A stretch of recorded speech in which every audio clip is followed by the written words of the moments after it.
Hi friend, this is Vilo.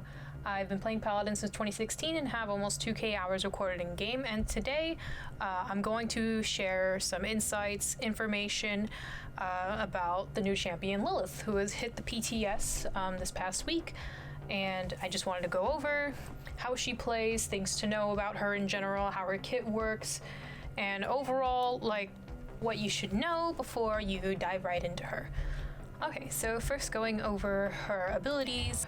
Her weapon does 625 damage a shot, she has 4 ammo, and it does have fall off. Lillith has a unique mechanic into where she has a regular base health of 750, and then she has her blood health, which brings her up to about 3,000. At base, she does have a card that makes it so that you can trade off your base health for more blood health. Overall, that makes her pretty tanky. Her right click makes it so that you can hex an ally or an enemy. When you hex an enemy, it does 1.75% of their health. Overall, it doesn't do a whole lot of damage. And when you cast it on an ally, it does more healing based on how long you have it cast onto them. Her Q ability is Swarm, which does damage to enemies inside it and heals allies inside it. You can modify this. You can modify its healing per tick, its radius, and its duration in her loadout cards. And then her F ability is Death Wings. She will leap up into the air. It's a forward move, so it's not omnidirectional. And she gets a little bit of air control, which you can also modify with her loadout cards. And then you can reactivate it again to jump back down and do 225 damage. So both her Q and her movement ability cost blood to cast.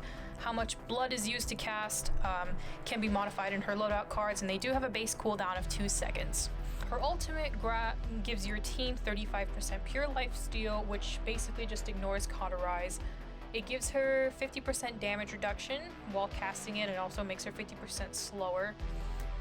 So during the ultimate, as well as giving the pure life steal, she gets increased movement speed, she'll jump higher, and she'll also regenerate 525 blood every 1 second. And this lasts for 8 seconds. Now that doesn't sound like a whole lot, but in-game time, that's kind of an eternity. Lillith herself releases with 4 skins. She has her base skin. She has Sunborn, which is the Season Pass skin, which is like her lore pre-corrupted version. Wicked Hex, which is just this gothic style skin, and it's my personal favorite. And then of course we have her Golden Mastery skin, which looks quite stunning. I really like what they did with the hair. Hope they do the same thing with Eevee's. Now looking at her talents, the first one is the one you get by default, and it's pretty basic. It decreases the blood cost of your abilities by 35% and increases your healing by 15%, but it reduces your damage output by 25%. The second one has to do with her Swarm ability, and it makes it so that instead of placing it somewhere, it is just cast around you instead, and it moves with you. It decreases its ability costs, and it increases its radius. And then the third one is her DPS talent, Murderous Intent, and it makes it so that the projectiles do pierce through enemies, and they do more damage based on the enemies you pierce. And it also reduces your projectile size. Alright, and with that being said, let's get into the actual gameplay for Lillith. I don't know. My help, fine. My help, fine. All I require is some of your... Well, we can talk about the details. I'll talk about it later. This loadout is for her Maelstrom of Carnage ability, which makes it so that it decreases the blood cost of her Swarm and increases the healing and radius of it. So I have it so that the radius is further increased, and so that the healing is also further increased, along with Waning Moon 4 to cost of it by 20% when I have an ally marked with Blood Hex. The other 2 cards at level 1 are just filler cards that don't have any sort of trade-off and just are overall just a little bit extra to have in the deck. At multiple points in this video, you may notice me without full health, and Saris will be healing me, but no healing is going through. This is because other healers cannot heal your blood health. Only you can heal your blood health. They can heal your base health, but you are almost completely dependent on your own abilities and your own utility to get yourself healed. To heal yourself, you're going to have to Blood Hex allies, enemies, or stand inside your swarm, or use your ultimate to replenish your blood health. I'll go over general things you'll want to know regarding Lilith's abilities. So first we'll start off with her main attack. It does 625 damage per shot, and you only get 4 shots by default. Overall, this weapon doesn't feel all that great to use. It's pretty similar to Ray's main weapon. It does have fall off. It is a projectile. It's good for poking and peeking corners, but other than that, it fires pretty slowly and just doesn't feel all that satisfying to use. There is a loadout card that increases its projectile speed but reduces your maximum ammo down to 2. When I used this card, I found it pretty necessary to run Deft Hands, which I really didn't like, as I don't like sinking credits into Deft Hands. I'd much rather use credits for better utility cards in general. And if you do use the card that increases her projectile speed, I think it will absolutely mess with your muscle memory in terms of how to lead your shots and how far you need to lead your shots. So if you do end up using those cards, you'll probably have to keep that card at the level that you're used to across all of your loadouts, which is quite a bit of a loadout sink. But if you end up liking her quicker projectile speed, that's just something to keep in mind. Going after her first ability, which is her Blood Hex. So something you'll need to keep in mind is that you can only target one person at a time with this, either one ally or one enemy. You can't hex one ally and one enemy, it's just one person across the board. Spamming this ability and constantly switching targets is not a good idea, as the duration that it's on someone affects how much it heals. You'll want to put it on someone and you're going to want to keep it on them. This has a really nice synergy with her Swarm ability if you have the loadout card that reduces the cost of her Swarm when an ally is marked with the Blood Hex. Her Blood Hex ability doesn't do a lot of damage to enemies, so I can't really recommend it for that purpose.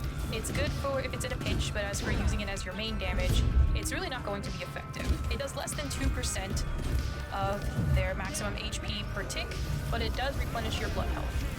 So moving on to her Swarm ability, it is her biggest source of healing, and definitely more so if you use her Swarm talent.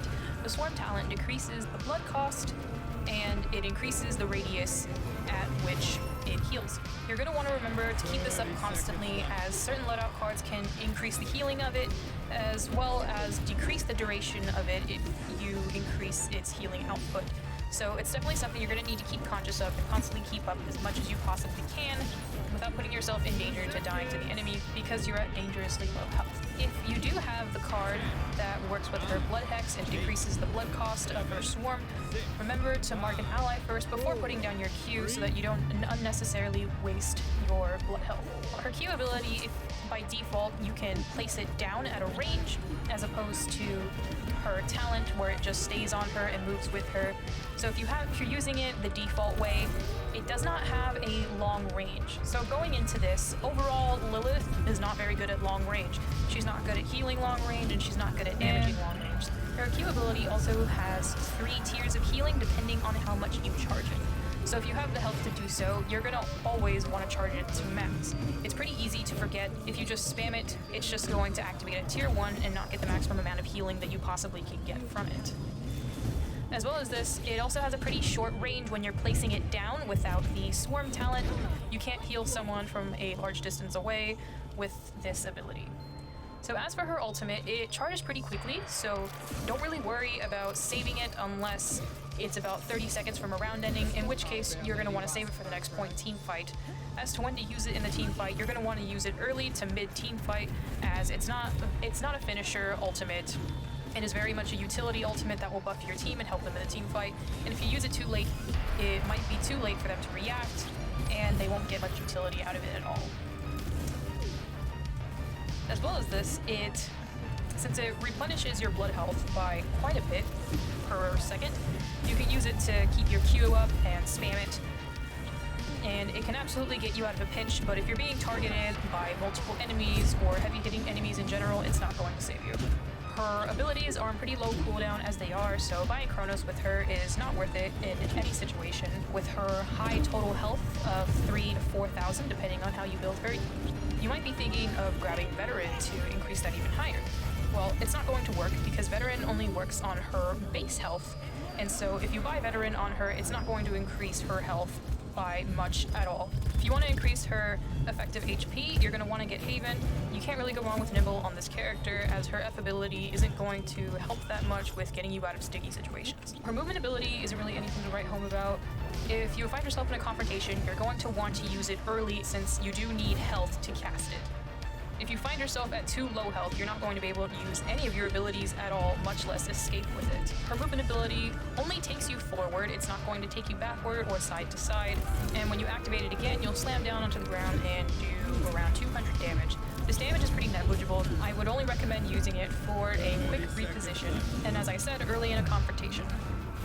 As with most supports, but especially for Lillith, you definitely don't want to get caught alone, as Lillith does not have very good options for fighting flankers or 1v1s in general. She also doesn't have a lot of maneuverability to get out of these sticky situations. If you do find yourself in a confrontation alone, your best bet is to use your escape early before you don't have enough health to use it, throw down your swarm to heal yourself and damage whoever's on you, then use Blood Hex on the attacker to slowly sap their health and replenish your health at the same time. You very much want to play the role of being the sneaky, slimy demon who slithers away at the first sight of things getting rough for you. Though of course, I'm not an all-knowing, omniscient being. Damn, as Lillith is still in her PTS cycle now, she could get changed before she releases to live servers. And naturally, we're all here to learn, so if you have any other tips for Lillith, general knowledge, disagree with any of the points I made, be sure to let me know in the comments below. I'm always happy to check out other perspectives, other playstyles, or things I just simply didn't see before. And tell me about your favorite playstyle with Lillith. What's your favorite talent? What's your favorite loadout? How do you like playing her? And what's your strategy in general?